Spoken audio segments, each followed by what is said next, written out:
乌军士兵一身的单兵装备值多少钱？过去的步兵就是拿着一把突击步枪作为最基础的火力输出点，现在不一样了。从乌俄战争的情况来看，整个战场可以说是单向透明的，或者是全向透明的。你敢集结几辆坦克，或者凑齐一个排的步兵准备冲锋，不出5分钟，精确制导炮弹、火箭炮，还有那些 FPV 自杀式无人机就会出现在你头上。在这种神仙打架、炮火连天的环境下，最基层的步兵，他们的生存环境、战术任务，乃至身上的那套行头都已经发生了变化。这期视频我们就来聊聊现代士兵的单兵装备到底值多少钱，乌克兰、俄罗斯、美国以及北约的单兵行头有什么区别。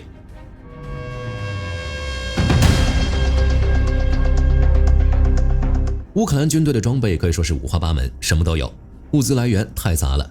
有国家统一发的，有北约盟国援助的，有民间众筹买的，还有士兵自己掏腰包升级的。乌军前线那些最精锐的部队，比如亚速营或者那些国际军团的老兵，他们身上的装备那是真的好。一个典型的乌克兰精锐步兵，全套单兵装备穿在身上，总造价高达12298元，换算下来将近40万新台币。这还不算他们消耗的弹药，纯就是把一辆紧凑型小轿车给穿在了身上。那这1万多美元到底花在哪儿了？简单来说，偏向于3个东西：精度、感知与防护。先从武器和战术配件说起，这帮精锐用的主武器通常是优雅15，大概2852美元，打的是5.56毫米的北约制式弹药，这是他们输出火力的核心平台。但这把枪真正贵的地方不在枪本身，而在它上面挂的那些零件。为了看清敌人，他们会配一套 EOTech 的 HHSV 全息瞄准镜加翻转倍镜，这一套就要2778美元。当然，贵有贵的好处，在那种到处都是废墟的城市巷战里，全息瞄准镜能提供宽广的视野，方便近距离接敌。一旦敌人跑到200-300米开外，手一拨，给倍镜翻过来，立马就能进行精确射击。还有夜战核心设备 Steiner AN-PEQ-15A 激光指示器，单价2500美元。到了晚上，带上夜视仪，士兵不需要把脸贴在墙托上，费力去瞄准，只要看到夜视仪里那根红外激光线指着谁，扣扳机就行了。夜间作战还要配上201美元的战术消音器，消除枪口火焰。在晚上开枪没有消音器的话，那团火光在夜视仪里就会跟个大灯泡一样，绝对会引来对面的 RPG 和机枪扫射。副武器则是1070美元的 Fruit 20手枪。除此之外，还有87美元的 MacBook 枪背带，这东西很关键。万一旁边落下个重炮，气囊把你掀翻，背带能保证你的枪还在身上，没被炸飞。再加上122美元的两脚架与弹匣颈握把，方便在狭窄的战壕里舒服的举枪。光是这一套武器和配件就干进去了8500多美元。我们再来看头部防护和感知 ，TORD-VN 防弹头盔368美元，能防炮弹破片和榴弹。但现在头盔的作用，防弹已经是次要的了，它更像是一个头部设备承载平台，上面要挂夜视仪、挂手电，还要配上 M31 Plus 这种拾音降噪耳机，大概122美元。这耳机能把高分贝噪音屏蔽掉，还能把远处敌人踩树叶的脚步声或者队友的语音指令给你放大。加上战术头套和头盔手电，头部系统又要大几百美元。到了躯干防护这一块，最外层是一件 Skilled Max 战术背心，145美元。但背心只是个载体，真正值钱的是里面的防弹板。乌军精锐通常会塞进2块 Level 6级别的陶瓷防弹插板，这可是最高级别的硬质装甲，前后2块大概378美元，专门用来硬扛大口径步枪穿甲弹的直接命中。这还没完，侧面还要加上 Level 3的侧面插板，173美元，防侧面的榴弹。插板后面还要垫一层软质防弹内衬，152美元。火力军要科普一下，很多人以为防弹衣挡住子弹就万事大吉了，其实不是的。子弹打在陶瓷板上虽然没穿透，但那股巨大的动能会像铁锤一样砸在你的胸口上，肋骨断裂、内脏震伤是常有的事儿。软质内衬就是用来吸收这种钝器动能的，顺便防止陶瓷板碎裂的时候碎片把你自己给扎伤。腰上还要系上一条战术腰带，73美元，挂着第一线的保命装备。万一你要过河或者背心太重脱掉了，腰带上的东西能救命。背后再挂个117美元的突击面板，装备用弹药和手榴弹。最后是医疗和生存配件，这里的重中之重是战术止血带。乌军精锐一般要带6根，花费大约226美元，按北约标准一般也就带1到2根。乌军要带那么多的原因很简单，因为战场太惨烈了，到处都是重炮轰击和无人机投弹，被炸伤大动脉的概率极高。带6根是为了防止自己多处受伤，或者旁边的战友被炸了，你可以扔几根给他救命。再加上158美元的莱泽曼多功能工具钳，用来减排雷半线，以及各种弹匣包、急救包、手套、指南针，零零碎碎加起来也要500-600美元。简单来说，在乌克兰士兵这12000多美元的装备里，武器和光学瞄准红外系统占了将近70%的经费。这其实就说明了现代步兵战术，穿得再厚，防弹衣再硬，也防不住大口径重机枪与炮弹的直接命中。真正的生存之道是通过光学和红外设备建立单向透明的优势，在更远的距离上先一步发现敌人，先一步把敌人放倒，进攻才是最好的防守。这个战术火力军并不觉得意外，但问题是单兵装备为什么这么贵？乌军士兵一身的单兵装备价值12000多美元，有人觉得很贵，不过就火力军来说，这不算多，里面还有很多东西没算。现代单兵装备不是几块铁皮加几块布那么简单。单兵装备之所以贵，第一点就是在极端环境下的耐受性与军标认证成本。民用的户外装备拿去爬个山露个营，坏了也就坏了，大不了下山修，但军用装备不行，它必须保证在生死攸关的那1秒钟零故障运行，这就是所谓的军用标准。这些设备必须能在零下40度的西伯利亚冰原上正常使用，也得能在零上50度的中东沙漠里不宕机。它得经得起从直升机上摔下来，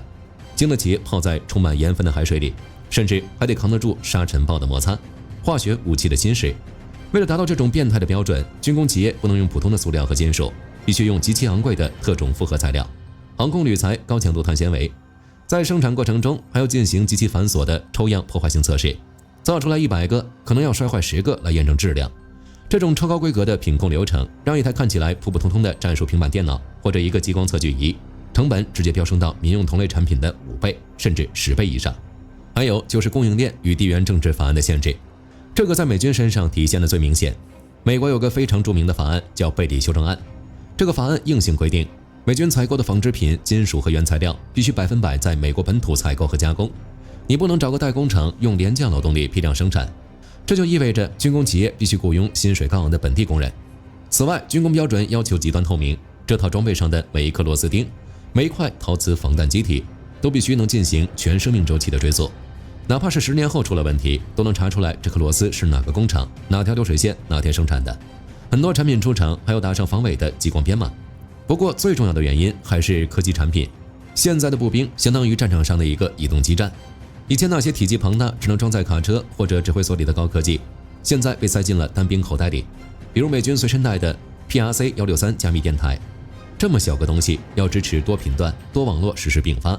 还要塞进去抗干扰的高强度加密算法。再比如 XM157智能光学瞄准镜，要在不到1公斤的镜筒里塞进激光测距仪、弹道计算机、气象传感器、数码罗盘、红外激光，还有无线通信模块。把这么强大的计算力、感知力和通信能力极度压缩在一个微型的硬件里，这不仅考验芯片制造，还考验散热、抗震和电池续航。这种工程难度跟造一台顶配的跑车没什么区别了。最无奈的一点则是小批量生产无法摊薄研发成本。咱们平时用的智能手机研发费用可能要几十个亿，但架不住人家能卖几亿台呀，分摊到每台手机上，研发成本就没多少了。但军用装备，哪怕是美军，采购规模也就是几万套，顶多10几万套。很多时候还是专门为了某个战区、某种气候定制的特殊批次，前期投入了几千万甚至上亿美元的研发、测试、论证费用，最后只能分摊在这可怜的几万套装备上，单价装备的售价不贵才怪。聊完了钱，我们再聊聊具体战术。乌俄战场这几年的实战，把各国军事学院的教科书按在地上摩擦。冷战时期那一套大兵团作战的战术学说彻底失败，在侦察卫星、高清无人机的环境下，任何步兵排以上规模的集结，任何装甲车队的大范围机动，就等于在脑门上写着“向我开炮”4个大字。所以现代单兵的职责发生了结构性的转变，成了战场的节点，而不是枪手。以前的步兵怎么打仗？坐着布雷德利或者 BMP 步兵战车，飙车到前线，然后下车，以班排为单位，端着枪往前冲，进行战术穿插和靶点。不过在乌俄战场，双方防线纵深15到25公里的范围内，全是被无人机和火炮覆盖的绝对杀伤区，步兵敢这么冲，那就是去送人头。所以步兵被迫化整为零，拆成3-5成群的小组，潜伏在地下掩体、防炮战壕，或者躲在树林边缘的防风林线中。首要任务不是端着枪去冲锋陷阵，而是保命，保持静态隐蔽，严控自己的无线电和手机信号，在每天挨几百发炮弹的极限高压下生存下来。在这种情况下，士兵开枪射击的次数急剧下降，用子弹消灭敌人的比例越来越低。他们要做的就是侦察敌方情报，属于战场人肉传感器。就拿乌军来讲，士兵趴在战壕里，掏出战术望远镜或者红外热成像仪，甚至放飞一台几百美元的无人机。一旦发现俄军的坦克、步战车或者士兵集结地，就通过荨麻战术平板系统把坐标报告给后方的炮兵群或者海马斯火箭炮阵地，又或者是 FPV 无人机操作员。不出2分钟，目标就会被消灭。单兵发现，后方摧毁，这就是现在最流行也是最高效的战术路径。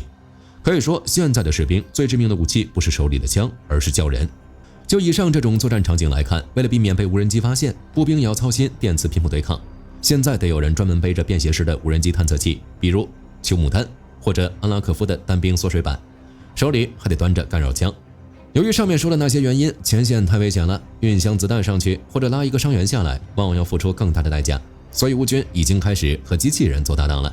现在的士兵日常工作中增加了一项操作各种中小型的无人机与无人地面车辆，比如乌军现在就在用一款叫 NEO1 的轻型履带扫雷机器人，让机器人在前面排雷布雷，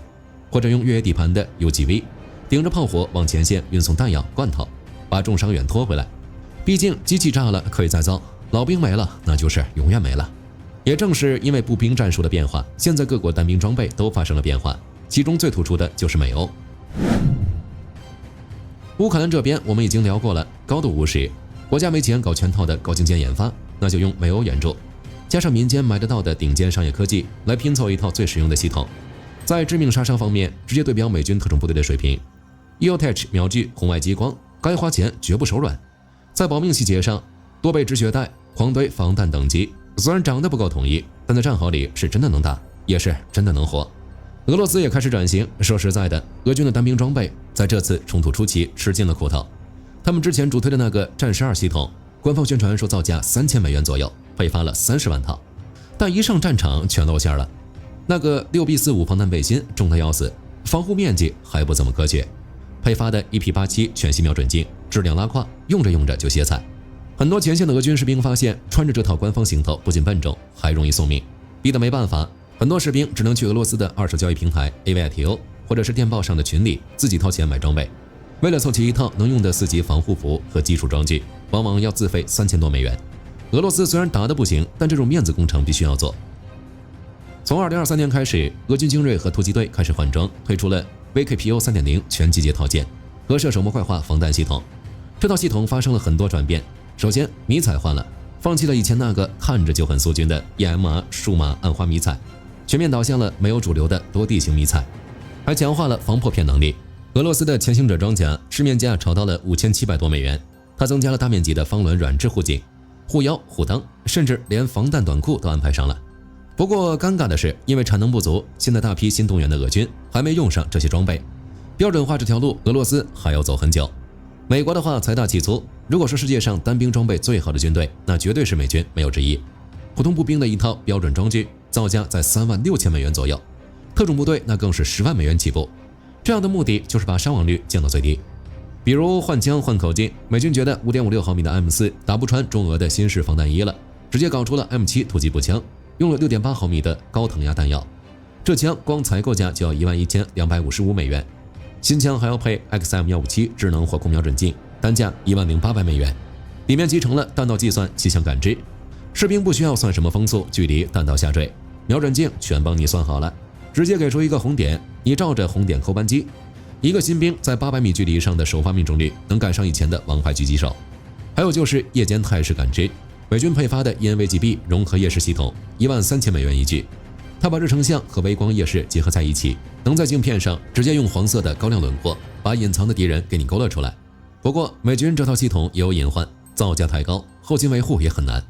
XM157 里面全都是精密的主板和电光模块，在乌俄那种泥水里滚打，这些电子元器件能不能扛得住还是一个问题。欧洲双雄法国与德国玩的是另一种路子，高度的数字化协同。先说德国的 IDZ-ES 未来步兵增强系统，这套系统是莱茵金属开发的，德国做事很严谨，他们不单件买装备，一买就是一整个排系统，连着配套的战车信息模块一起打包买，一排的造价差不多1000万欧元。2026年他们刚下了一个订单，折算下来分摊到每个士兵身上的总成本高达12万欧元，约合13万美元。简单来说，德国这是让士兵变成人形 WiFi 路由器。士兵胸前挂着平板，头盔上有瞄具，所有数据直接跟他们乘坐的美洲狮步兵战车无线联网。步兵在车外打仗，眼睛里能直接看到战车主炮，锁定的热成像目标，真正实现了车步一体化。法国人的装备与集成联络步兵系统那就更鸡贼了，这套系统造价也在3-4万欧元左右。最大的卖点就是不露头拐角射击，他们的 HK416F 步枪上装着光电瞄准仪，可以通过电缆或者无线网把枪瞄准的画面实时投射到士兵头盔的弹幕镜上。这意味着在城市巷战里，法国大兵可以躲在墙角后面，只把步枪伸出去，看着头盔里的屏幕，就能对敌人进行精确射击。洋洋洒洒说了这么多，我们可以看到，现代单兵装备的发展早就已经不再是比拼谁的防弹衣更厚，或者谁的步枪射程更远了。未来地面的冲突到底谁能枪到最后？最终的命题不仅在于杀伤，而在于如何把电磁对抗、无人机控制以及超视距的网络融合，完美的塞进一个普通士兵那不到40公斤的负重指标里。就像美国与北约那样，打造数字化步兵。好了，本期影片就到这里了。如果你是前线的一名士兵，只能带2万美元的装备，你是会选择把钱全砸在最后的防弹衣上，还是买最先进的夜视仪和干扰枪？欢迎在评论区留言，或者分享你在部队里的真实体验，我们一起讨论。视频最后不要忘记点赞关注，我是火力军，下期见。好的，各位观众朋友们，我们频道一直在聊真实的军事资讯和武器装备，后台也经常有朋友问，有没有值得推荐的入门级模型？今天就和大家分享一款近期接触到的产品。首先，它的外形还原度做得相当不错，比例准确，武器上的一些关键细节和标识也都有体现，材质也说得过去，打在手上有不错的分量感。其次，它具备一定的可动性，对于理解基础操作原理有一定帮助，让它不仅是个静态摆件。综合它的做工和可玩性来看，价格确实比较亲民。对于想入门模型收藏，或者单纯想在桌上贴一个摆件的朋友来说，是一个性价比很高的选择。商品链接已经给你们上了，感兴趣的朋友可以自行了解。